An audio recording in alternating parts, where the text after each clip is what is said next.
समस्ते कहवा हालेलुया। प्रकाशित वाक्य कह 12 अध्याय को आम चली प्रकाशित पुस्तक 12 अध्याय जौन दर्शन दुईटी विषय देखिले गोटे वंडर्स ग्रेट वंडर्स आउ गोटे वंडर्स एक अद्भुत लक्षण देखिले। प्रथमे सूर्य परिहिता स्त्री एभली देखिले से एक सूर्य परिहिता स्त्री जनक किए तापरे लोहित वर्णर प्रकांड सर्प आउ से लोहित वर्णर प्रकांड सर्प निश्चय शैतान से स्त्री लोकटी प्रसव वेदन आर्त स्वर करुला से भली गोटे पुत्र संतान को जन्म कला जो पुत्र लोहदंड पृथ्वी को शासन करे केते कहती से स्त्री जनक मरियम किंतु मरियम नहंती। प्रकाशित वाक्यर विषय वस्तु आक्षरिक नुहे जड़े स्त्री लोक आक्षरिक स्त्री जदि सूर्य को परिधान कर जड़ी पोड़ी पाउस हो द्वादश नक्षत्र गोटे गोटे नक्षत्र पृथ्वी ठार बहु गुणारे बड़ 12टा नक्षत्र असंभव तेणु से स्त्री जनक मरियम नुह केते कहती से स्त्री जनक मंडली मंडली नुहे कारण मंडली स्त्री नुहे वुमेन नुहे किंतु भर्जिन मंडली कन्या तेणु से स्त्री जनक मंडली नुहे। तेरे प्रश्न उठे से स्त्री लोकटी किए से कथा आम जारी रखा उचित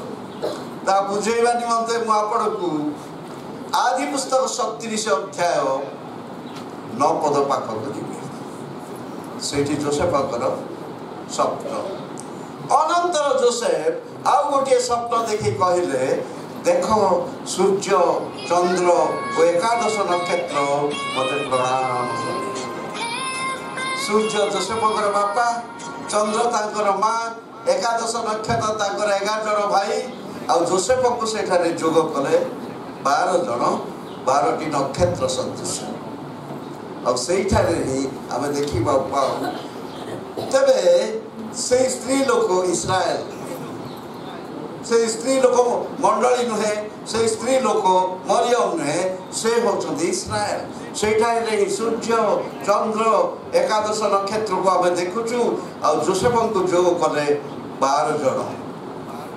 एमाने द्वादश नक्षत्र। तेरे मु आपण को कहि से स्त्री जो पुत्र संतान को जन्म देला से केवल प्रभु जीशु ख्रीष्ट जे कि लोहदंड शासन करेंगे तार भविष्यवाणी गीत संहिता 2 पद 9 पदरे एवं तार सफलता प्रकाशित वाक्य 19 पद 15 पदरे। तेरे आम देख जिसा भविष्य वक्ता प्रकाश करती 9 पद 6 पदरे आम मान निमंते एक बालक जन्मी अछंती आम मान निमंते का निमंते सेतेबेले नूतन नियमर मंडली नथिला आमे सब नथिले केवल इस्राएल मंडली थिला से समय जिसा प्रकाश करुछंती आम मान निमंते एक बालक जन्मी अछंती का निमंते आमे तो सेते नथिले मंडली जुगर विश्वासी नथिले सेते आम मान निमंते तार अर्थ इस्राएल लोक मान निमंते बालक जन्मी अछंती तार स्पष्टीकरण मुझे कहि नूतन नियम पाउल उल्लेख करती रोमियो 9 पर्व 4 एवं 5 पदरे सेठारे 7 गोटी कथा लेखा अच्छी 7 प्रिविलेज ऑफ इस्राएल बोली कह जाए से 7 गोटी कथा पाउल प्रकाश करती ए माने तो इस्राएल पुत्रत्व नियम समूह प्रतिज्ञा व्यवस्था उपासना पितृपुरुष मान से शारीरिक भाव ख्रीष्ट से उत्पन्न पितृपुरुष मान से अर्थात अब्राहम इसाक जाकुब मध्य सेमानकर जीशु ख्रीष्ट मध्य सेमानकर शारीरिक भाव ख्रीष्ट सेमानकठारु उत्पन्न सेथिबाई जीशाय कहिले आम मान निमंते एक बालक जन्मी अच्छा एबे आमे नूतन नियम रे विश्वासी साजिथिबा जोगु आम पाई मध्य ताहा लागू होची किंतु प्रथमे जीशा जहाँ कही आम मान निमंते एक बालक जन्मी अच्छा इस्राएल लोक मान निमंते जीशु ख्रीष्ट आसी पितृपुरुष मान से शारीरिक भाव ख्रीष्ट से उत्पन्न तेरे प्रभु जीशु ख्रीष्ट इस्राएल जन्म होती